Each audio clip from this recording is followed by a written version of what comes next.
Actually, so pervasive is the presence of these Easterners in Poland, that is from those lands taken away, that is from Galicia and primarily from Lviv, that there still are today, actually, go to bookstores in Wrocław, you're going to find guidebooks and phrase books which point out the special impact of the Lviv dialect and pronunciation on the Polish spoken language of Wrocław. So if you want recreated pre-war Lviv, go to Wrocław. World War II also displaced thousands of Poles from Galicia and Volhynia to various parts of Europe and North America, where they were to remain permanently. For example, immediately after the war, a contingent of the Polish diaspora from Ukraine specifically, and specifically from the city of Lviv, established in London, England, the Lviv Circle, Koło Lwowian, to perpetuate through lectures and publications the memory of Polish Lviv. Also, without exception, the Poles from Lviv and other eastern territories, or Kresy as they are known in the Polish speech, and they actually resented the Ukrainians, who they believed usurped their Polish homeland with the aid of Soviet power. Such attitudes have from time to time caused friction between Poles and Ukrainians in the diaspora, especially when the subject of the UPA is discussed in the Polish press and other publications abroad. Now, the Poles from Ukraine, who found themselves now in post-war Poland, were for decades forbidden by the pro-Soviet Polish authorities to discuss publicly the fate of their homeland. It's a kind of taboo subject. You're in Poland now, you're in Wrocław, be quiet and be happy that you're in Poland. And forget those zemlje zabrane. Privately, however, these Easterners, as they were known in Polish society, shared with other Poles their resentment against the Soviets, and by default against Ukrainians. So Ukrainian, Soviet, Russia, all gets mixed up together here. Because from their perspective, those people had taken possession of their Polish patrimony. The suppression of the public memory about Galicia and Volhynia during communist days in Poland came to an end with the political changes brought about by Gorbachev in the mid-1980s. Since that time, Poland has experienced actually an outburst of interest in its former eastern lands. Numerous books, pamphlets, reprintings, journals devoted specifically to Polish Western Ukraine have appeared. Some are actually high-quality books. You see beautiful photographs of Western Ukraine. Go pick up some books about the Polish Kresy in Poland. And Lviv in particular, the ultimate symbol of Polishdom from the standpoint of Poles, has been the focus of attention through publications, media reports, the activity of over a dozen Friends of Lviv societies founded throughout Poland since 1989. It seems that members of the Polish diaspora from Ukraine, as well as their descendants and sympathizers, are finally resigned to the reality that the international boundaries established in 1945 are not going to change. They hope, however, that by supporting independent Ukraine and bringing it closer to the European Union, that they will be able to contribute to the restoration of Polish monuments there and to encourage a positive reappraisal of the Polish contribution to the history and culture of Western Ukraine. So it's in their interests, obviously, for Ukraine to be integrated with the rest of the European Union. Finally, there are, and this is my last group,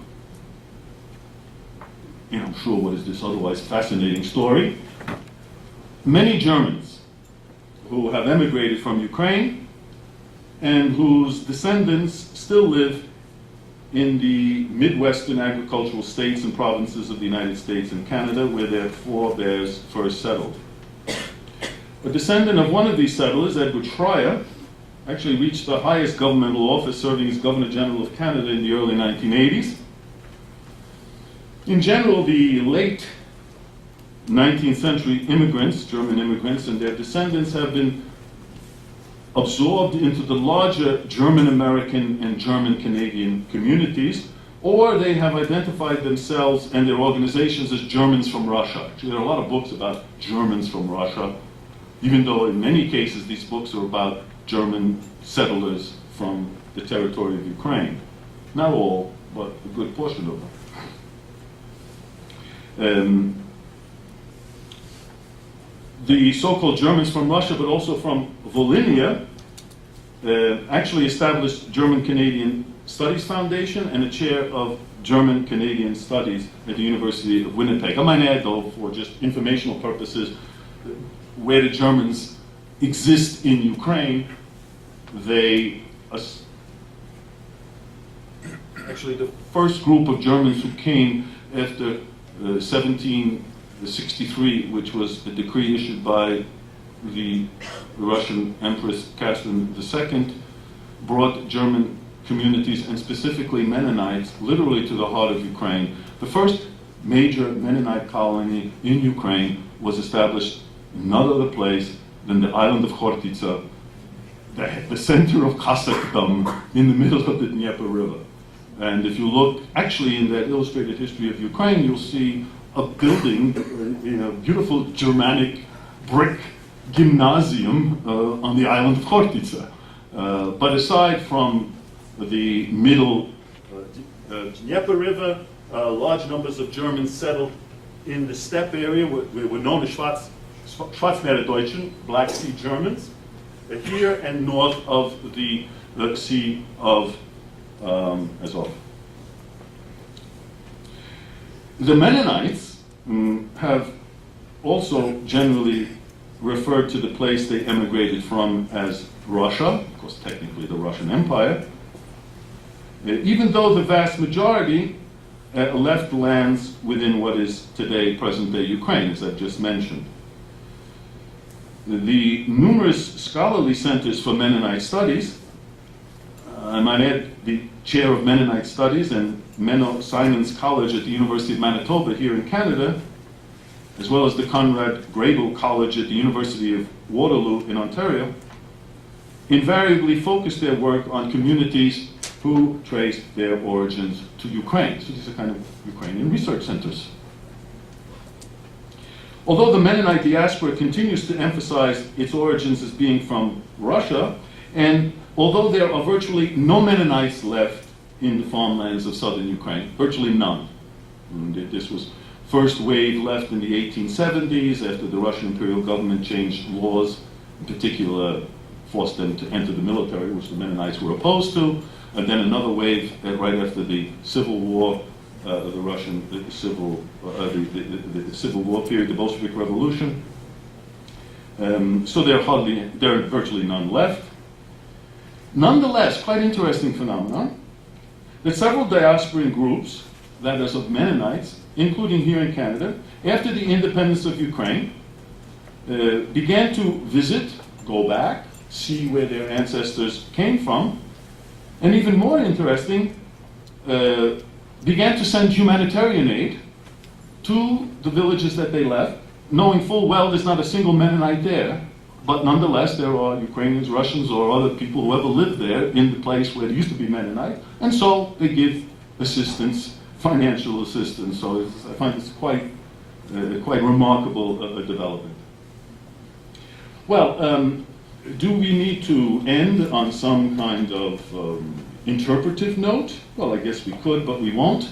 But if you ask me some questions as to what does all this mean, and why is one even spending time discussing this other than for purely informational purposes, which also has its value, I can entertain or try to answer those questions, or try to answer that subject if it's formulated as a question. Thank you very much.